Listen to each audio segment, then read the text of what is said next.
교회는 대부분 그 설립 배경 혹은 탄생 배경을 갖고 있습니다. 제가 젊은 시절에 안동의 한 시골 교회, 옥동교회를 섬겼는데요. 한 20여 명의 성도가 교회에 있었습니다. 그런데 그 옥동교회의 설립 이야기는 이러했는데요. 한 권사님께서 옥동교회가 있는 그 처소, 장소에 기도처로 시작을 했다고 합니다. 그런데 그 기도원 모임이 점점 커지면서 교회가 되었다라는 얘기를 제가 들은 적이 있습니다. 교회가 세워지면 대개는 그 교회의 설립 배경과 함께 교회의 그 설립 목적 그리고 방향성 이런 것들을 공유하게 됩니다.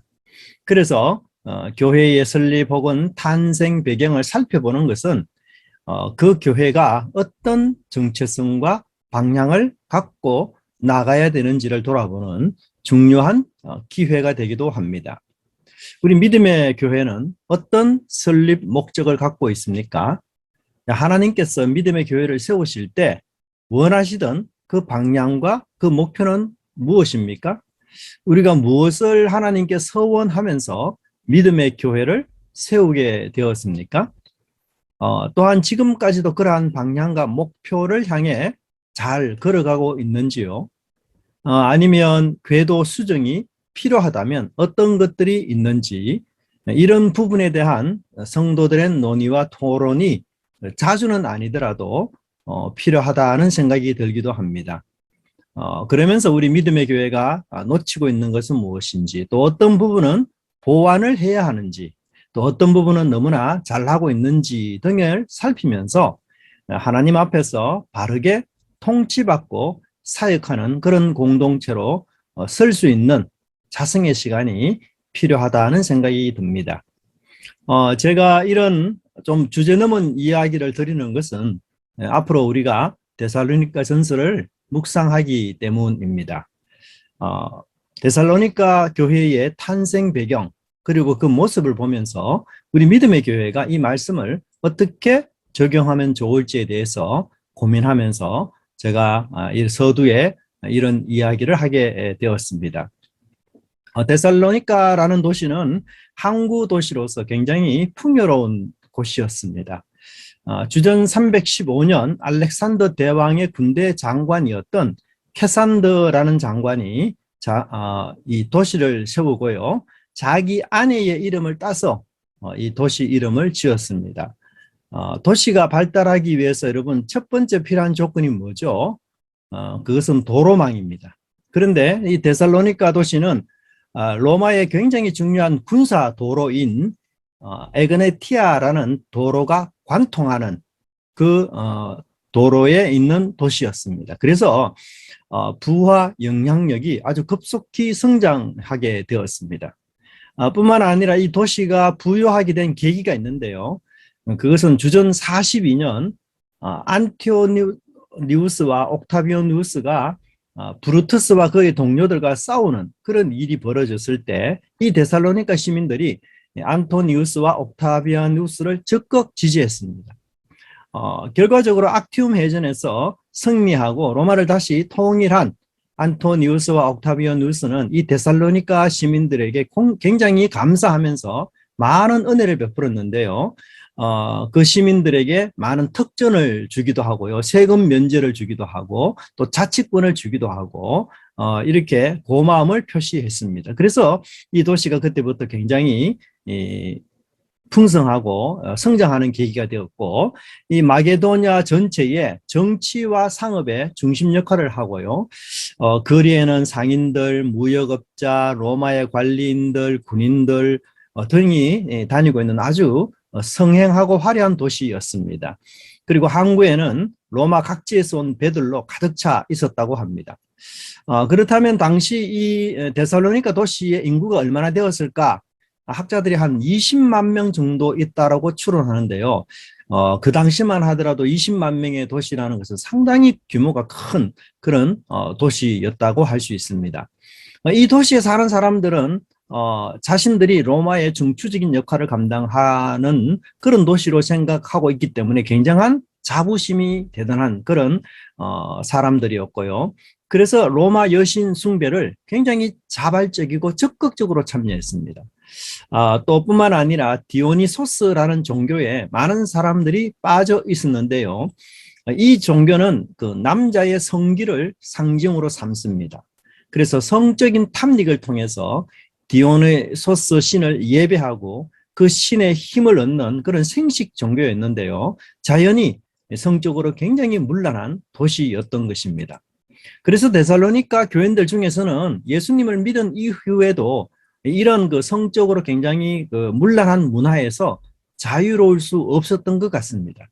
그래서 바울은 데살로니가전서 4장에서 음란을 버리고 세욕을 따르지 말며 거룩함을 유지하라 이렇게 권면하고 있습니다. 바울은 데살로니가에 오기 전에 빌립보에서 사역을 했습니다. 그러나 핍박을 받게 되고요. 이 핍박을 피해서 이제 디모데와 실라와 함께 데살로니가에서 이제 2차 전도 여행을 시작하게 되었습니다. 사도행전 17장 1절부터 10절을 보면 이 데살로니가 교회의 탄생 배경에 대해서 자세히 언급하고 있는데요. 데살로니가는 유대인들이 많이 있었습니다. 그래서 바울은 그곳 회당을 찾아서 설교를 했는데요. 데살로니가 교회에서 바울이 약 한 3주 정도를 설교하면서 교회가 시작되었다라고 이야기하고 있습니다. 사도행전 17장 2절을 보면 바울이 자기의 규례대로 저희에게로 들어가서 새 안식일에 성경을 가지고 강론하며, 물론 바울이 데살로니가에서 3주만 사역하다가 베레아로 간 것은 아닙니다. 학자들은 이 데살로니가에서 바울이 적어도 3개월 정도는 사역한 것으로 보고 있는데요. 그 근거 중 하나가 바로 바울이 빌립보서에서 이렇게 말하고 있는 부분입니다. 빌립보서 4장 16절을 보면 데살로니가에 있을 때에도 너희가 한 번뿐 아니라 2번이나 나의 쓸 것을 보내었도다. 여러분, 바울의 선교 사역의 원칙 중 하나가 뭔지 아십니까? 바로 자비량 선교입니다. 바울은 데살로니가에서도 자신이 자비량으로 선교했다라고 그렇게 말하고 있습니다. 데살로니가전서 2장 9절을 보면 형제들아 우리의 수고와 애쓴 것을 너희가 기억하리니 너희 아무에게도 폐를 끼치지 아니하려고 밤낮으로 일하면서 너희에게 하나님의 복음을 전하였노라. 그런데 빌립보 교회에서만큼은 바울이 예외적으로 선교 후원을 받았습니다. 바울을 향한 이 빌립보 교회의 선교 후원이 데살로니가 교회를 바울이 개척할 때까지도 계속해서 이어졌습니다. 2번이나 후원이 왔다라고 바울이 쓰고 있는 것을 볼 수 있죠. 그래서 3주보다는 좀 더 오랫동안 데살로니가에서 사역한 것으로 볼 수가 있습니다. 데살로니가 사역의 복음 사역은 순탄하지 않았습니다. 바울을 가장 심각하게 괴롭혔던 사람들은 동족 유대인들이었는데요.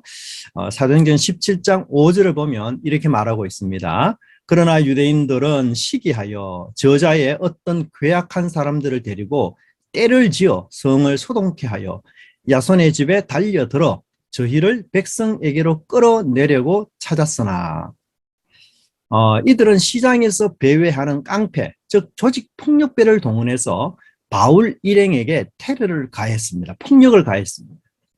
이 일 때문에 데살로니가 교회를 시작했던 회장당 야손에게도 큰 어려움이 닥쳤습니다. 이런 큰 폭력에 시달리다 못해 바울 일행은 결국은 더 이상 이 데살로니가에 있으면 안 되겠다는 판단으로 베레아로 야간 도주를 하게 되었습니다. 사도행전 17장 10절을 보시면 밤에 형제들이 곧 바울과 실라를 베레아로 보내니 저희가 이르러 유대인의 회당에 들어가니라. 베레아로 가는 도중에 바울의 마음은 굉장히 무겁고 복잡했습니다. 왜냐하면 어린 데살로니가 교회가 과연 이 외부로부터 오는 핍박을 잘 견딜 수 있을는지, 그리고 내부적으로는 아직 리더십이 형성되지 않는 이런 초기 단계였기 때문에 잘 연합하고 있는지, 서로 사랑하고 있는지, 교회를 향한 여러 가지 걱정이 되고, 그런데 본인은 갈 수 없고, 그래서 바울은 이 베레아에서 디모데를 다시 데살로니가로 보내어서 그 교회의 상황과 문제를 알아보려고 했습니다. 그리고 바울과 실라는 이제 베레아에서 다시 고린도로 갔습니다. 바울은 이 고린도에서 약 1년 6개월을 머물면서 사역을 했는데요.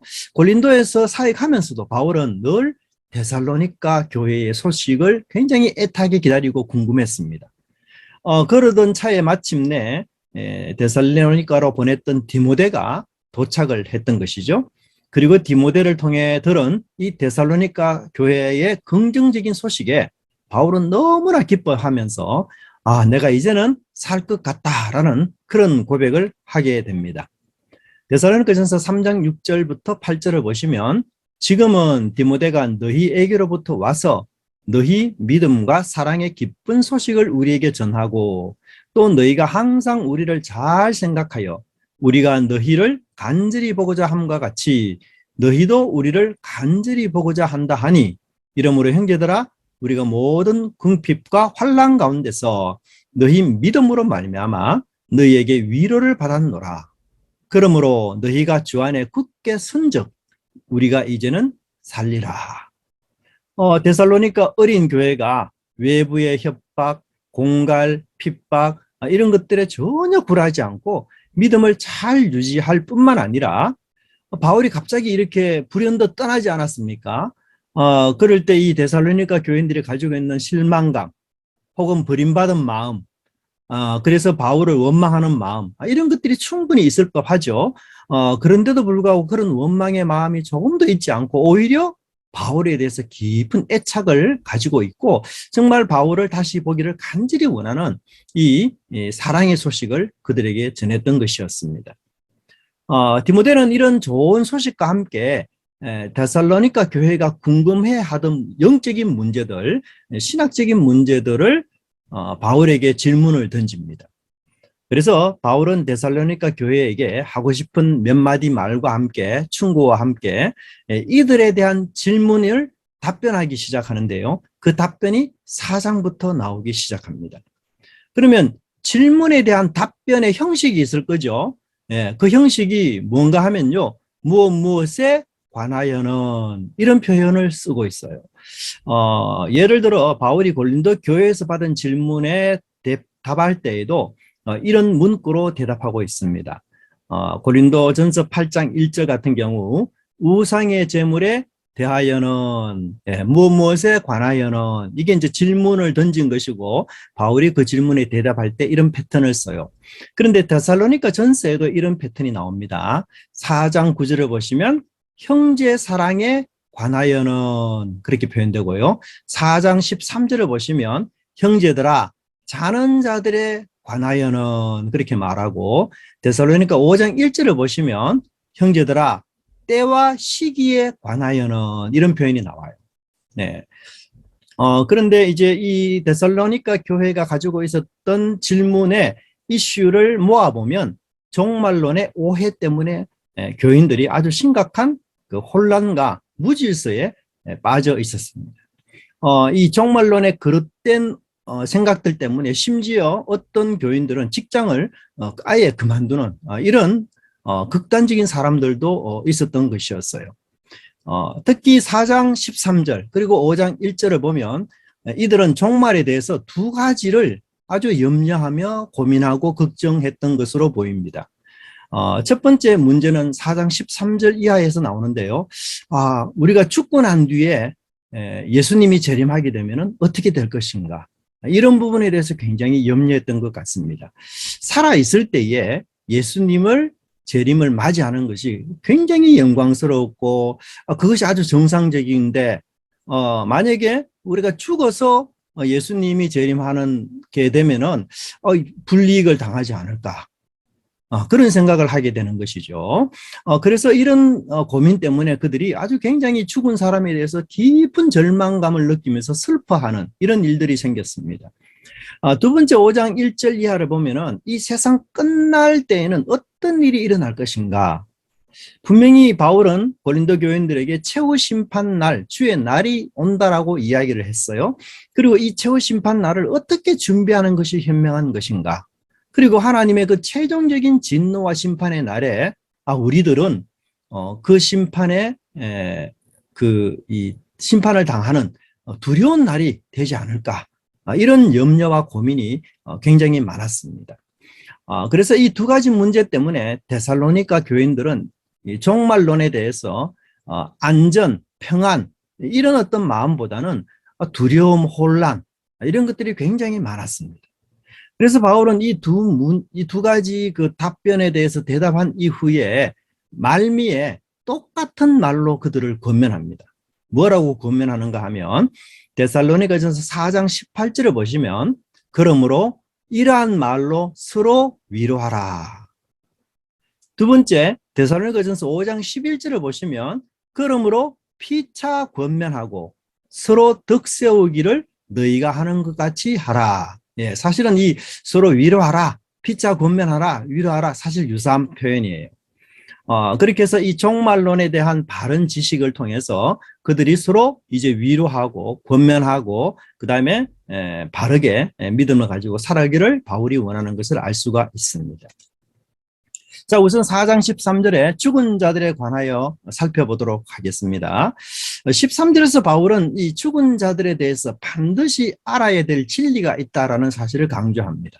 바울은 이렇게 표현하는데요. 너희가 알지 못함을 우리가 원하지 아니하노니. 좀 복잡하게 쓰죠. 이중 부정으로 지금 사용되어서 굉장히 좀 문장이 복잡합니다. 이 말을 긍정적으로 이렇게 쓸 수 있어요. 형제들아, 여러분이 이것을 내가 알기를 원한다. 이렇게 간단하게 긍정적으로 쓸 수 있는데요. 바울은 이중 부정문을 사용해서 굉장히 복잡한 문장으로 만들어서 편지를 쓰고 있어요. 그런데 바울의 이런 표현이 데살로니가에만 나오는 게 아니고 로마서나 기타 여러 편지 곳곳에 이런 이중 부정문이 많이 나옵니다.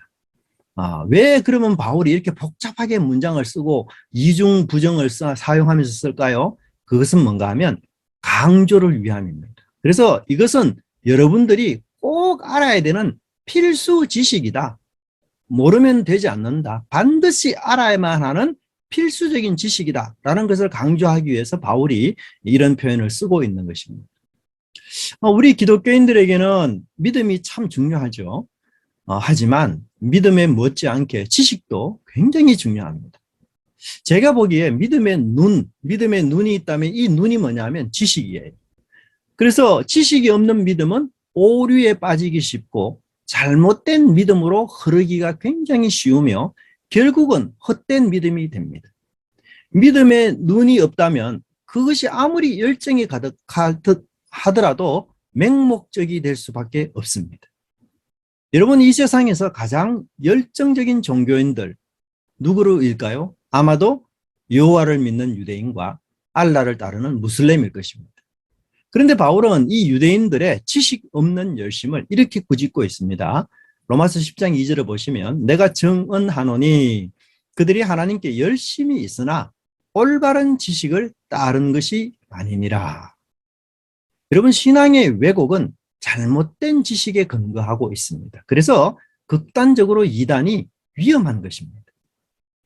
지금 바울은 데살로니가 교인들이 죽음과 재림에 대한 진리를 바르게 알지 못하고 있기 때문에 그들이 혼란스러워하며 직장을 그만두는 일도 있고 두려워하며 또는 심지어 삶에서 일탈이 일어나는 이런 일들이 있다라고 지적하고 있는 것이죠.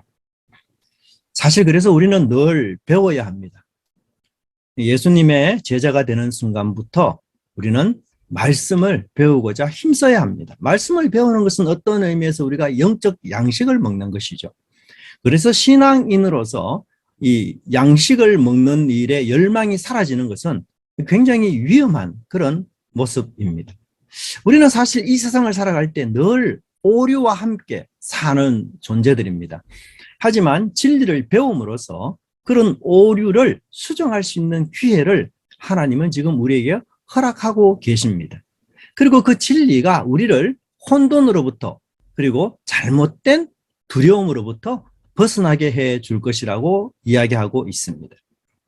그렇다면 이 본문에서 데살로니가 교인들이 반드시 알아야 될 진리가 무엇입니까? 그것은 바로 예수님의 재림 이전에 죽은 자들이 어떻게 될 것인가에 대한 묘사입니다. 우선 바울은 여기서 죽음을 무엇으로 묘사하죠?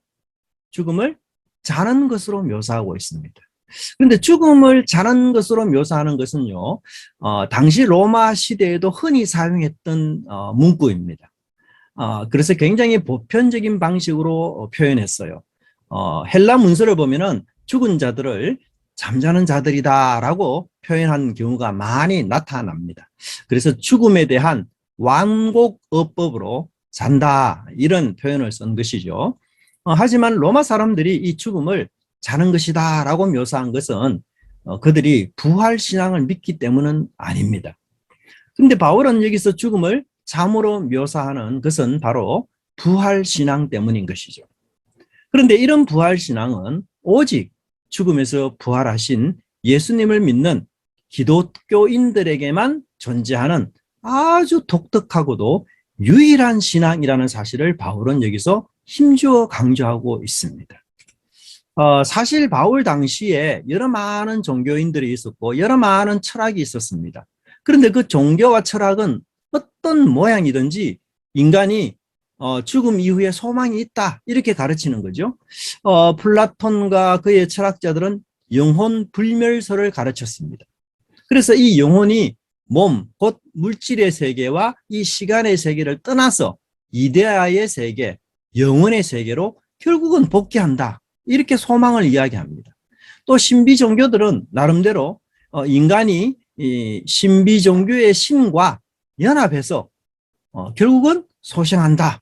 이런 소망을 그들을 따르는 신도들에게 증거하는 것이죠. 마치 자연에 보면 계절이 있잖아요.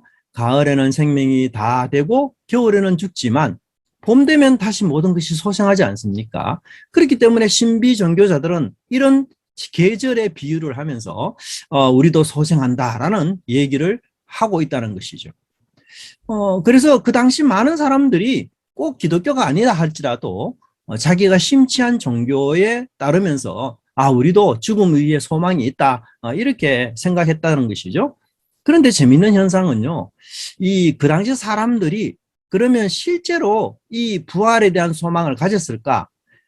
그렇지 않다고 합니다. 육신적인 죽음을 끝이다 이렇게 본 적이 많은데요.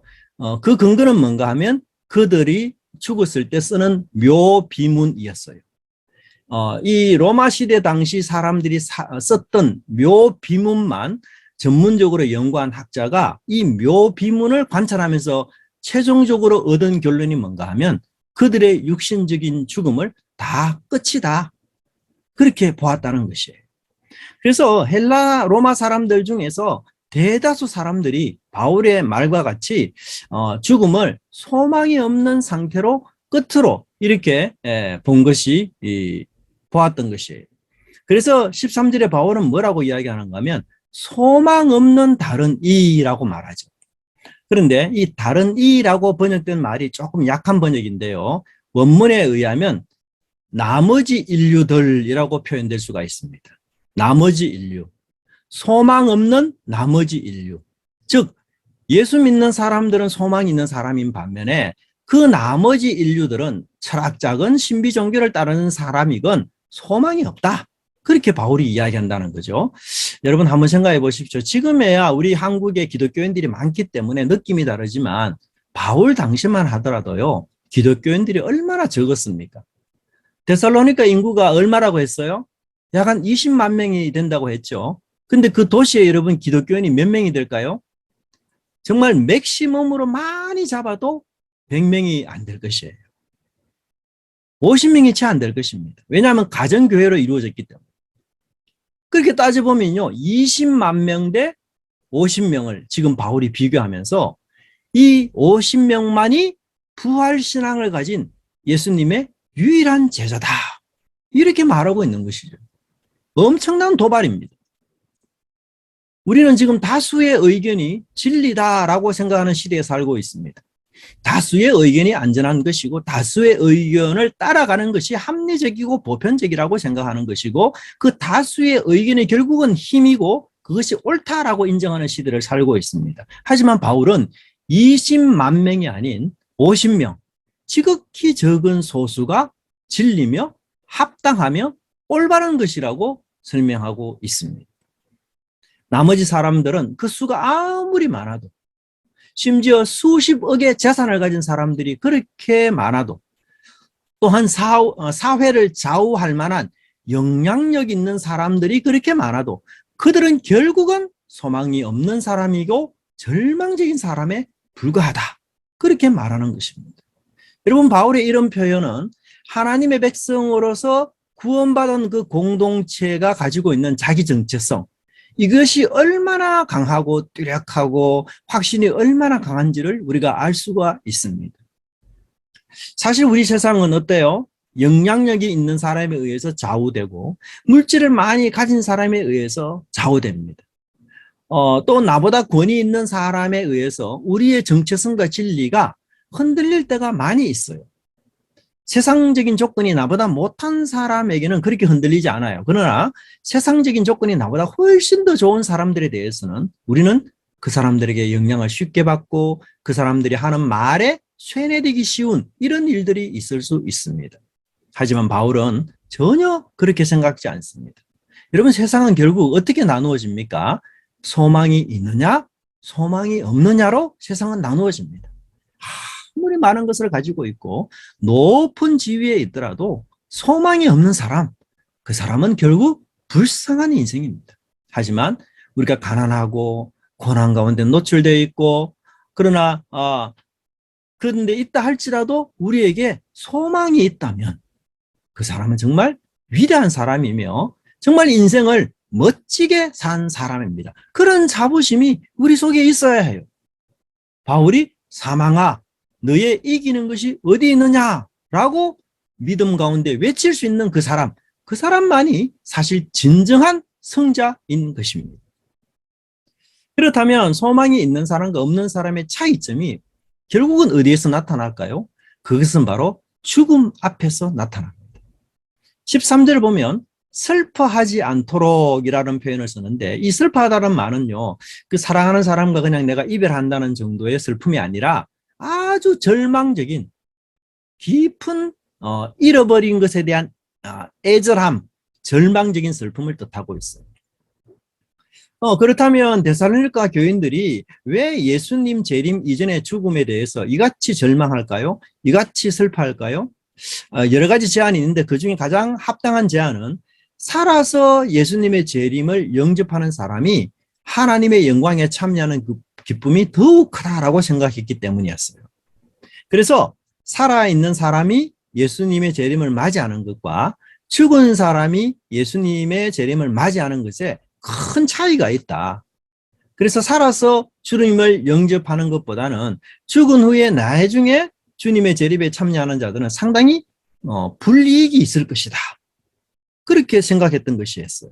그래서 자기 주변에 부모나 친척이나 이런 분들이 죽을 때마다 그들의 마음속에 아이고, 살아서 예수님의 재림을 맞이해야 되는데 예수님 재림하기 전에 벌써 저렇게 죽어버리면 얼마나 큰 불이익이 있을까. 그러면서 굉장히 슬퍼한 것이고, 심지어 자신들도 야, 나도 재림 전까지는 살아있어야 할 텐데 이런 걱정으로 굉장히 긴장을 했던 것이었어요. 하지만 바울은 그들의 생각이 잘못되었음을 지적하면서 15절에서 살아서 주를 맞이하는 자들이 죽어서 부활하는 자보다 결코 앞서지 못한다. 그렇게 가르치고 있습니다. 사실 15절에서 바울이 지금 핵심을 말해요. 결과를 말합니다. 간단하게 이렇게 가르치면 돼요. 그들의 마음과 생각을 수정하면 됩니다. 그런데 바울은 14절에서 예수님의 죽음과 부활을 먼저 이야기해요.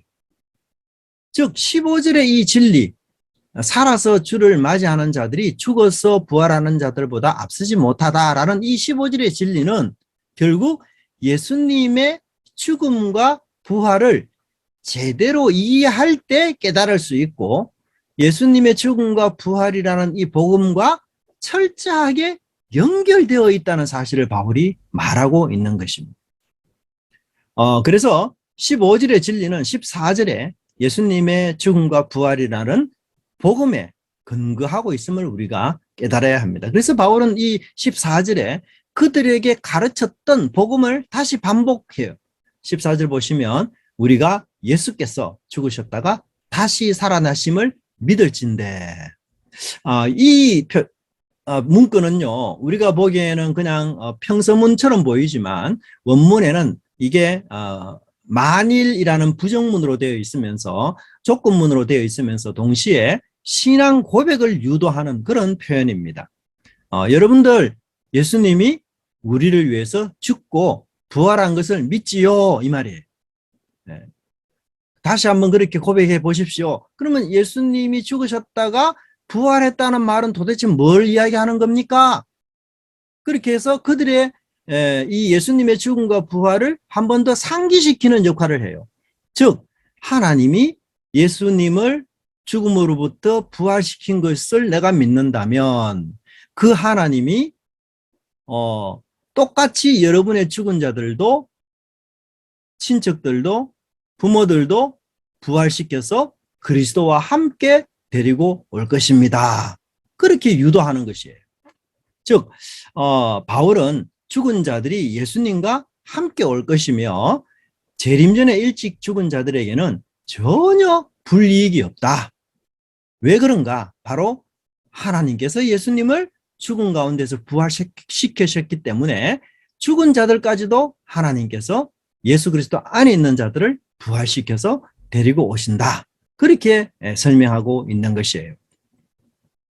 그러면서 바울은 13절에서는 죽은 자들을 자는 자라고 이야기하는데 14절에서는 자는 자들이라는 말 앞에 예수님 안에서 자는 자들이라고 표현하고 있습니다.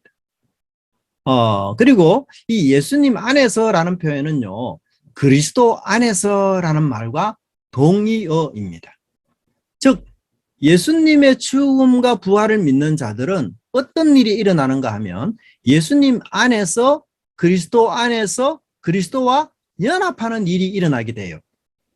근데 그 예수님 안에서 연합한 일은 내가 살아있을 때만 유효한 것이 아니라 죽음 이후에도 계속해서 우리는 예수님 안에 존재한다.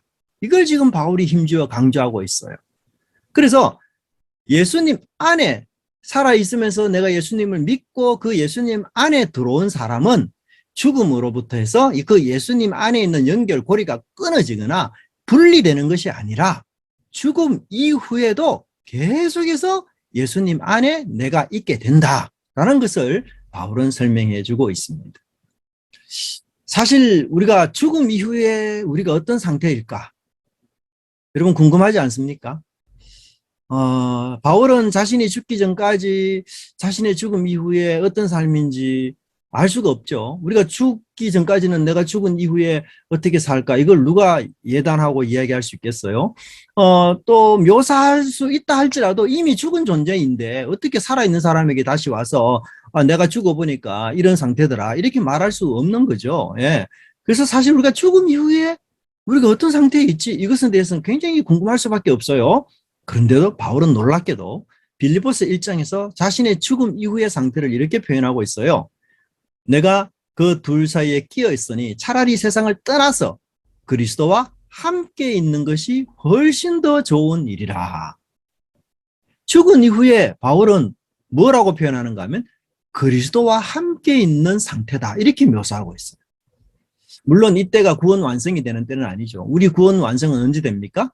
하나님 나라가 완성될 때에 예수님이 재림할 때 그때 우리 구원이 완성이 돼요. 근데 그렇다면 그 구원이 완성이 되기 전에 예수님이 재림하기 전에 우리가 죽었을 때 우리는 그 어떤 상태에 있지? 바울은 바로 그것이 그리스도와 함께 있는 그리스도 안에 있는 상태라고 이야기하고 있어요. 바울이 왜 무엇을 근거로 이렇게 말할 수 있을까요? 그것은 바로 예수님의 부활 때문입니다. 부활하신 예수님은 지금도 살아계시고 통치하시기 때문에 죽은 자들과 함께 계실 수 있는 것이에요. 사실 그런데 우리가 지금 우리 현실을 살아가는 상황 속에서도 나는 그리스도와 함께 있습니다. 이렇게 말하잖아요.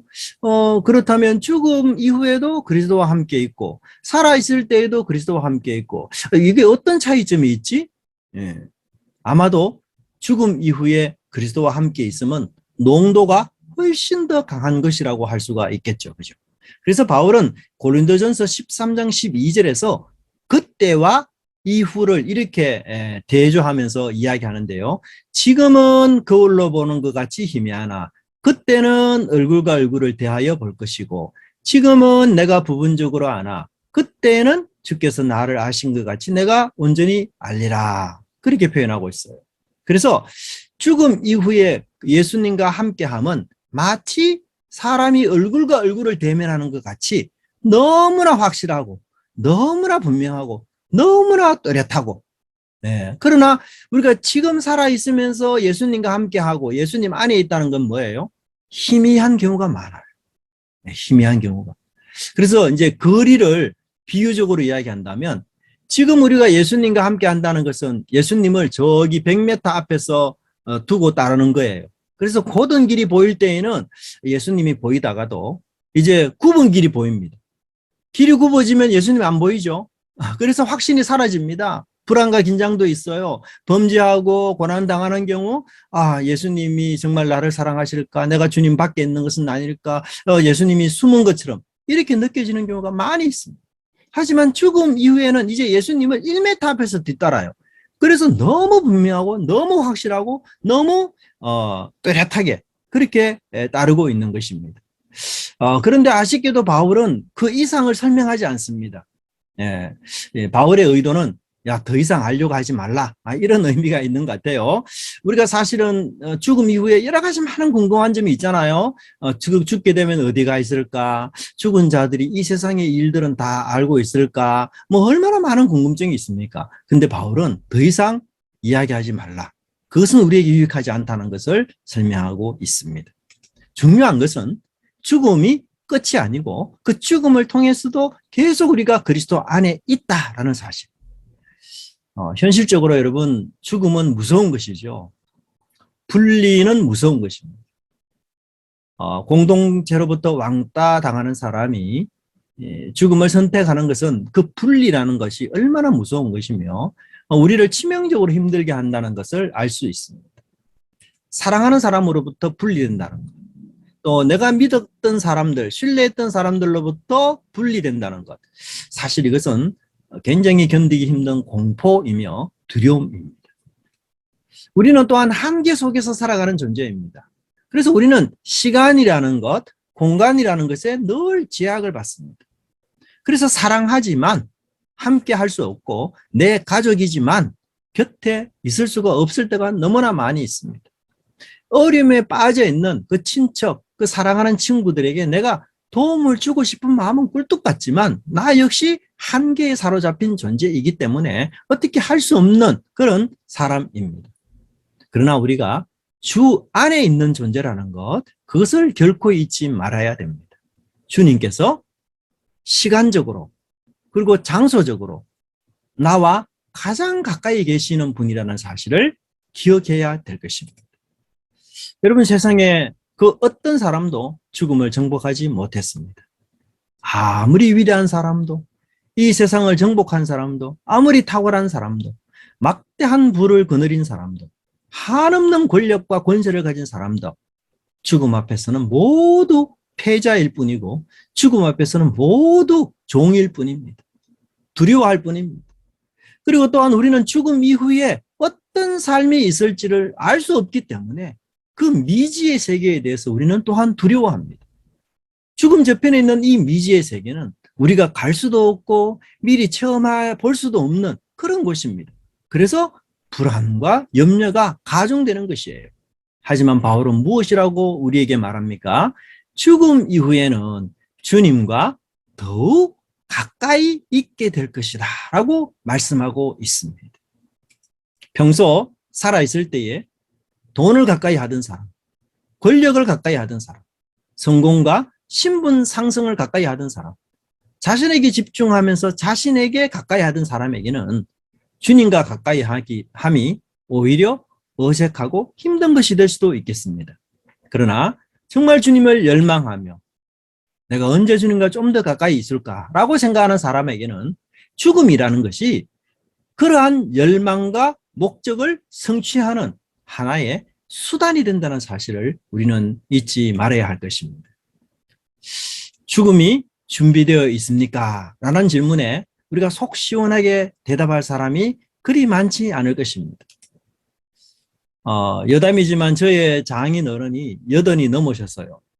그래서 몇 달 전에 이렇게 골반이 이렇게 또 부러지시면서 수술도 하시고 치료도 받으셨어요.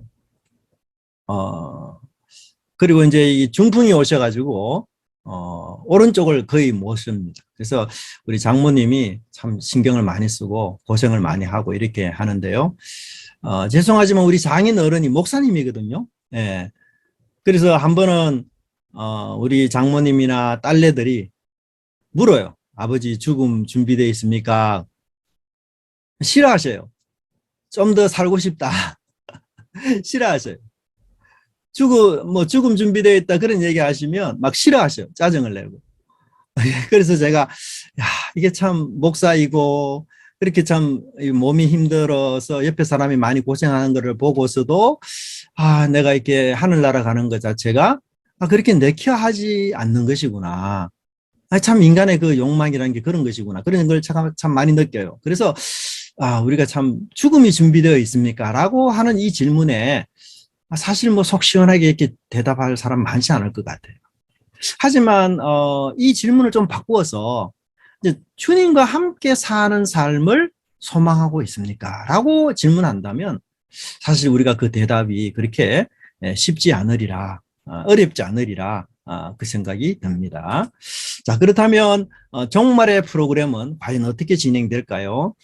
예수님의 재림은 어떤 절차를 통해서 이루어질까? 예수님이 재림할 때에 살아있는 자는 더 큰 영광을 취하지 않을까? 이런 여러 의문에 대해서 바울이 이제 16절부터 17절까지 종말의 프로그램을 제시하고 있습니다.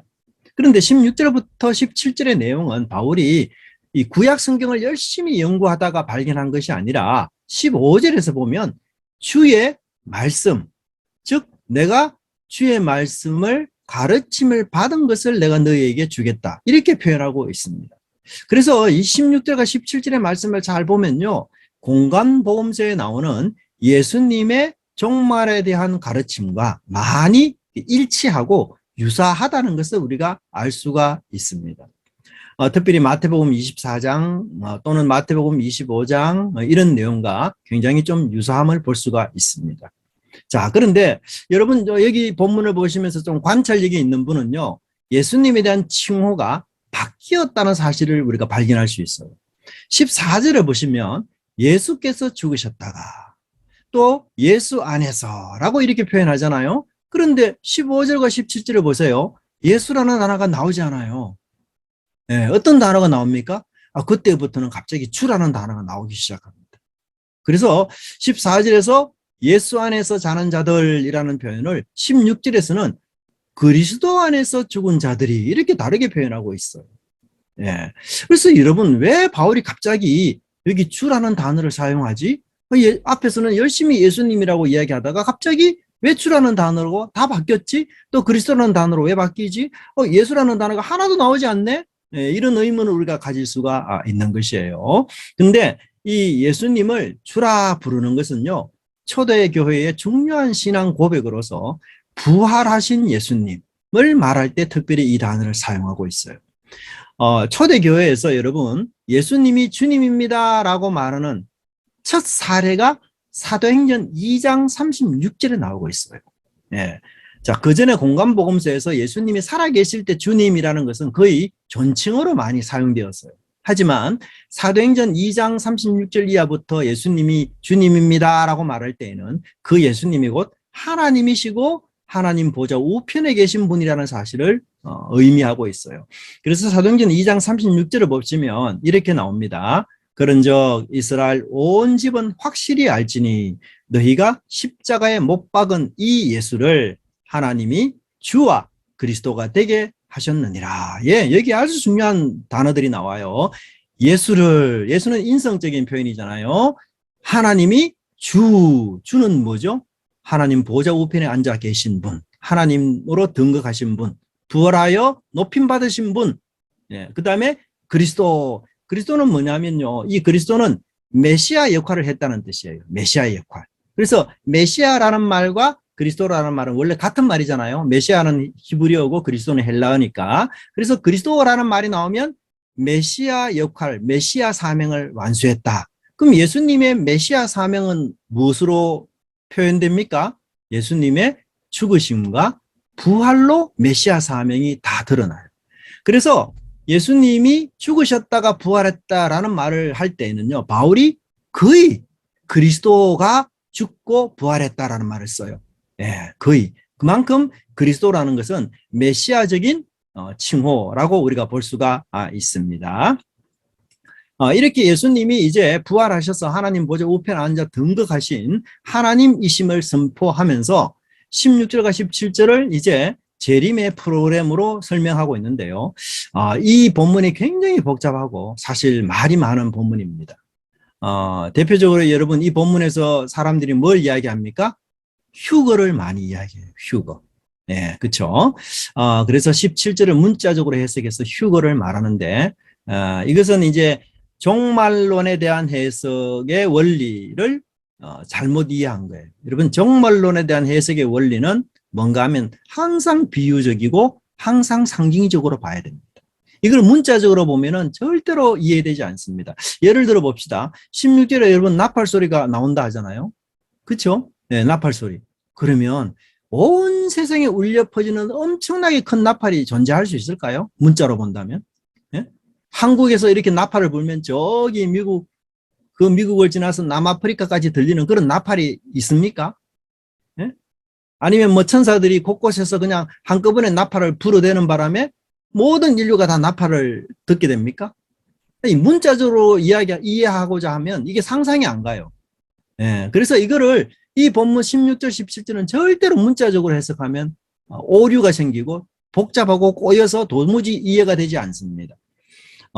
그래서 이것을 우리가 상징적이고 비유적으로 해석을 해야 돼요. 자, 예수님이 재림할 때 우선 세 가지 소리가 먼저 나와요. 이 3이라는 숫자도 완벽함을 뜻합니다. 거기 보시면 호령, 천사장의 외침, 하나님의 나팔 이렇게 나와요. 세 가지. 호령이라는 것은 이 상관이 부하에게 하는 명령입니다. 네. 그래서 이런 표현들을 통해서 뭘 이야기하고 있어요? 의도하는 신학적인 의도가 뭡니까? 하나님이 강림하실 때, 예수님이 재림하실 때는 압도적인 영광 가운데 하나님이 아주 예수님이 장엄하게 임하신다는 거예요. 네. 사실 뭐 하나님이 나타나실 때 천사장이 나팔 부는 것은 뭐 구약에 나오는 여러 번의 내용들이고요. 특별히 마태복음 24장 31절에서도 인자가 올 때에 천사들이 큰 나팔 소리와 함께 천사들이 온다라고 설명하고 있습니다. 그리고 하늘로부터 강림한다 하잖아요. 여기 하늘도 눈에 보이는 하늘이 아니에요. 여기 하늘은 하나님의 통치가 완벽하게 임하는 하나님의 보좌, 하나님의 나라 그렇게 이해할 수 있습니다. 자, 예수님이 하나님의 영광스러운 통치 보좌로부터 내려오는 것은 뭐예요? 이제 온 세상을 예수님이 완전하게 통치하기 위해서 내려오는 것으로 이해해야 해요. 그래서 이 재림의 궁극적인 목적은 하나님의 나라가 이 땅에 완전하게 임하게 하는 것. 이게 재림의 궁극적인 목적입니다. 그 다음의 현상은 바로 그리스도 안에서 벌써 죽은 자들과 살아있는 자들의 모습을 이야기하고 있습니다. 바울은 이미 죽은 자들이 먼저 일어난다라고 이야기하고 있어요. 그래서 먼저 죽은 자들이 시간적으로 또 하나님의 구원에 참여함에 있어서 어떤 불이익도 당하지 않는다. 이건 무슨 내용이에요? 데살로니가 교인들이 고민하던 문제 아닙니까? 이 문제를 다시 한번 바울이 여기서 확실하게 해결하고 있습니다. 예수 안에 자는 자들이 예수 안에서 결국은 일어날 것이고 그리스도 안에서 자는 자들이 그리스도께서 부활하신 것처럼 부활할 것이고 주님이 강림하실 때에 부활한 그들은 함께 영접할 것이다. 무슨 말입니까? 그리스도 안에서 죽은 자들은 결코 예수님으로부터 분리되지 않는다. 그분 안에서 자는 것이고 그분과 함께 부활할 것이고 그분이 올 때 함께 올 것이다. 그래서 절대로 분리가 일어나지 않는다라고 설명하고 있습니다. 그 후에야 비로소 살아남은 자들이 이제 함께 주님을 공중에서 영접한다라고 이야기하고 있습니다. 여러분, 여기서 우리가 좀 중요한 단어 두 가지만 좀 말씀을 드리고 싶은데요. 영접한다라는 단어는 아판테시스라고 이야기, 헬라어로 아판테시스. 그리고 16절에 강림한다는 말은 파루시아라는 말입니다. 우리에게는 굉장히 생소한 단어들이지만 로마 당시 그리고 독자들에게는 이게 굉장히 익숙한 단어예요. 왜냐하면 이 단어들이 그 로마 세계에서는 중요한 의식과 관련되어서 나오는 단어들이기 때문에 그렇습니다. 파루시아는 뭔가 하면요, 왕이나 황제가 본인이 통치하는 어떤 도시에 방문할 때 이것을 가지고 파루시아라고 이야기해요. 그래서 황제를 대표하는 어떤 사람이나 혹은 유대 총독이 유대에서 중요한 행사나 특별한 절기가 있을 때에 방문하고 예루살렘에 온다. 그걸 뭐라고 이야기하는가 하면 파루시아라고 이야기해요. 그것을 바로 강림한다라고 여기서 표현하고 있어요. 근데 여러분 보세요.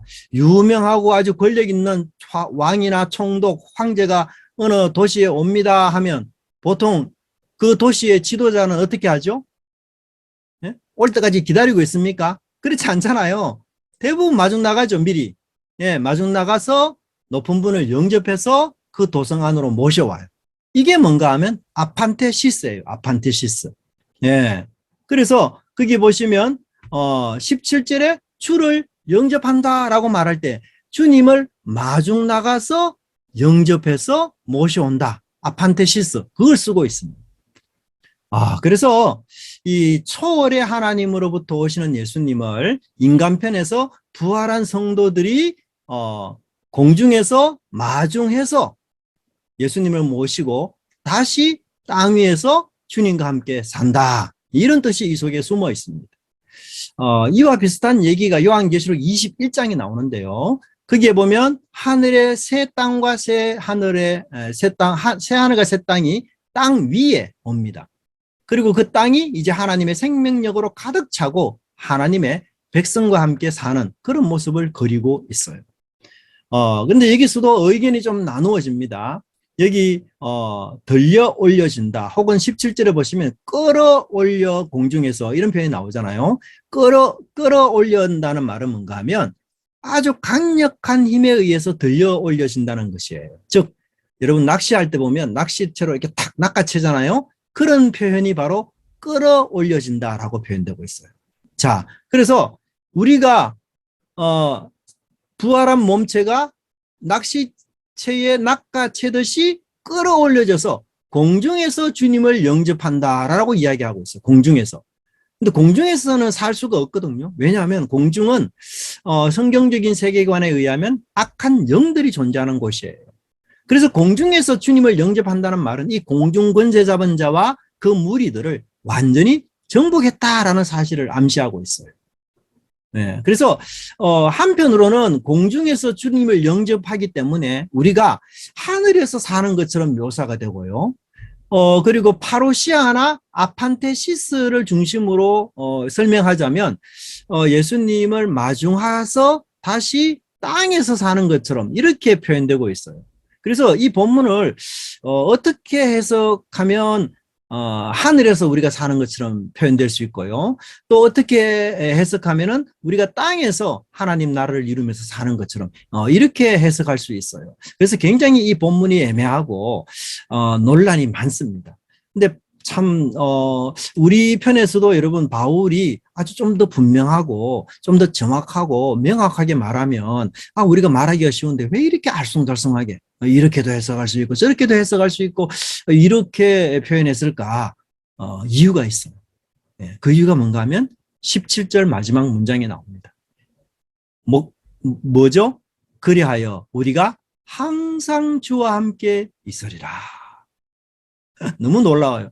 바울의 결론은 우리가 재림한 예수님과 하늘에 사느냐 땅에 사느냐 그게 중요한 게 아니라는 거예요.